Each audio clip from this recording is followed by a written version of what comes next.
آپ کو common sense کی ایک بات بتاتا ہوں, تمام مسلمانوں کو اس وقت سن رہے ہیں کہ جس نقطے کے اوپر جس نص کے اوپر انہوں نے فتویٰ ایشو کروایا تھا اور ایف آئی آر بھی کٹوائی تھی, ایک تو وہ پہلی بات تو لگتا نہیں کیونکہ وہ گستاخ کا مقدمہ گستاخی کا, تو سمجھ لیں کہ وہ لفظ استعمال نہیں کر سکتے آپ, جو کہ مرزا صاحب نے کر دیا, سمجھ لیں, حالانکہ انہوں نے کرسچنز کے لیے کیا, مگر سمجھ لیں وہ لفظ کیوں استعمال کیا, یہ ہے ان کا مسئلہ. تو کوئی بھی ذی شعور جج یہ کیس اپنی سماعت میں لے نہیں سکتا, کیونکہ اس نے کہنا ہے کہ بھائی اگر یہ لفظ استعمال کرنا گستاخی ہے تو آپ میری کورٹ میں یہ لفظ استعمال نہیں کر سکتے. اگر وہ کورٹ میں استعمال نہیں کر سکے گا تو مقدمے کی سنوائی ہوگی, وکیل بھی کہے گا کہ سر میں یہ لفظ استعمال کیا بغیر کو کیسے بتاؤں کہ انہوں نے کیا کیا ہے.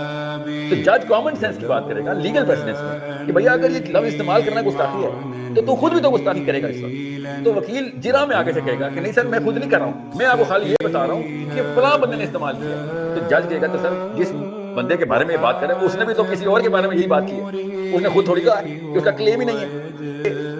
تمام مسلمانوں کو جو آپ کے سارے احباب ہیں, مرزا صاحب کے اسٹوڈنٹس ہیں, ان سب کو چاہیے لیگل موومنٹ سٹارٹ کریں اور لائرز کو انووک کریں. اور سب سے پہلے تو میری اپنی خواہش تھی کہ جس بھائی صاحب نے یہ پرچہ پیپر پہ لکھا تھا اس کے خلاف اسی وقت لیگل ایکشن ہو جانا چاہیے,